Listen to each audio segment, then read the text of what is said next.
After decades of putting everyone else first, this is your time to shine. Welcome to the Sass and Soul podcast, where brilliant women just like you are finally putting themselves at the top of their to-do list.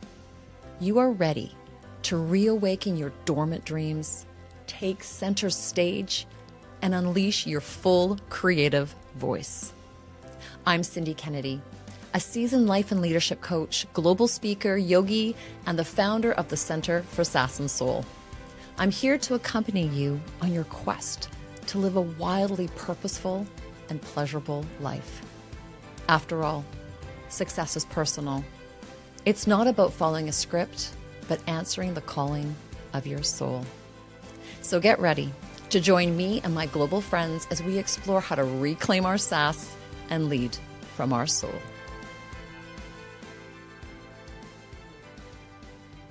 Welcome back, you fabulous women on the leading edge of success alignment. I want to talk about two things today, and that's why I'm giving you long pauses between them because I want to accentuate them.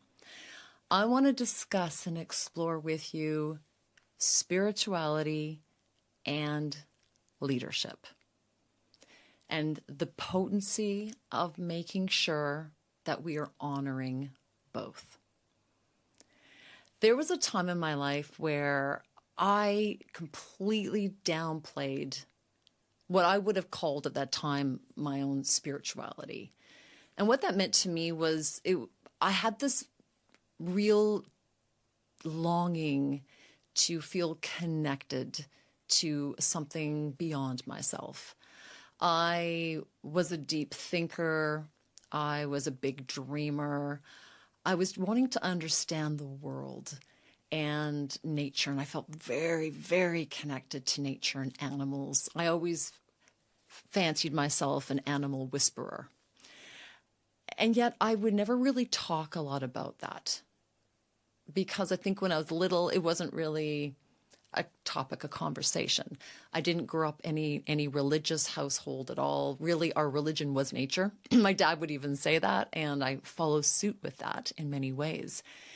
So I didn't really have a language in which to engage in conversations as a kid. And then I got more into my late teens, and it was the first time I'd ever seen a personal development book, which isn't always about spirituality, but it was the first time I ever opened up a book, and it really talked about something beyond us. And I had a place to kind of explore, which was quite exciting. But even when I remember my first boyfriend, I always kind of downplayed that part of me, thinking that it was something that might not be seen as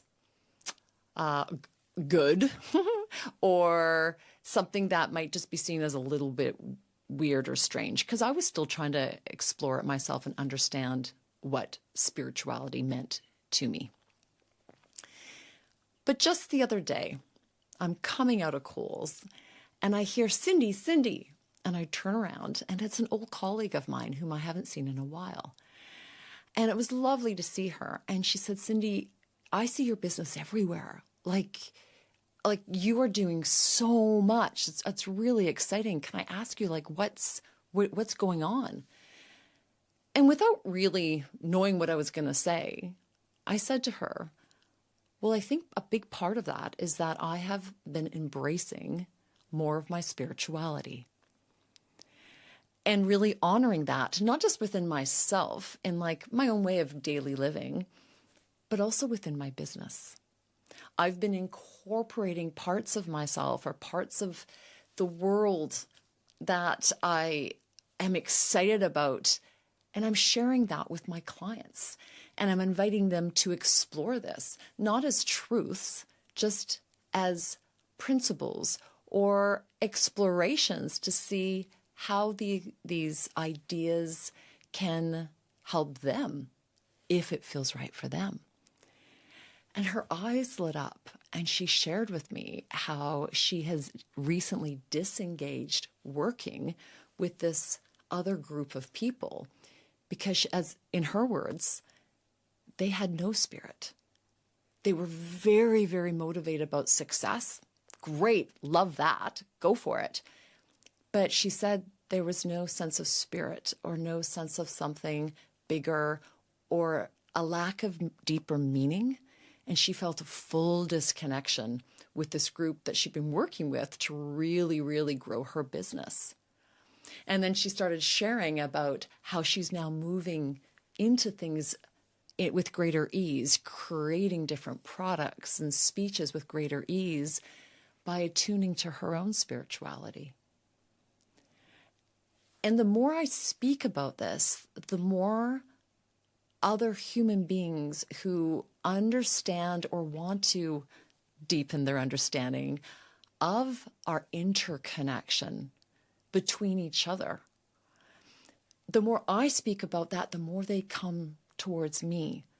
And the more I share of myself and what I'm learning, the more my clients, different clients, start to pop out of the woodwork. I want to make sure there's nothing that you are holding back yourself, thinking it's too much or too little or doesn't belong. Because when we bring these parts of ourselves forward, not only are we more ourself, but different people who we're meant to connect with will appear. So for me, a big part of the success and the growth that's happening for me right now in my business and personal life is really from me exploring my spirituality deeper. But I also want to really talk about leadership, because right now, in my mind, what I believe to be true is that we need more leaders who are connected to spirit. Now, for some of you, that might be religious-based. For me, it's not. Because what I mean, for me, spirit means source. The source of your own wisdom. The well of meaning within you. The depth of your own knowingness. That, to me, is spirituality. Because the more we connect into that, the more we feel this deep connection and love and sacredness of all beings. And imagine if leaders, the leaders that you might say leaders outside of us, were connected to that. Would we be experiencing some of the atrocities that we are today? Leadership, in its own definition, used to be a person who guides and influences others. But the definition doesn't talk about a person who is guided from a deep source of well-being within themselves. So for me, spirit is your deepest wisdom within you, and leadership and leading and being a leader is about being that guide and protector of that deep wisdom out in the world for yourself and for everyone. So if you're listening to this, I know without a shadow of a doubt that you are a spiritual leader. That's what you're called for. Because true leaders reflect and guide and shepherd their own wisdom, their own imagination. That's leadership. And that is spirituality. So I speak with you today, and I share this with you today because I want you to honor the deep wealth of wisdom within yourself. And I also want you to define yourself as a leader. The more individuals who define themselves that way, the more we start to shape the world. And don't wait for others to shape it for us. So we're getting a little bit deeper here on Sass and Soul, but you are deep and you are full of meaning. And I can't wait to see what you do with your own spiritual leadership today and tomorrow. I'll see you next time.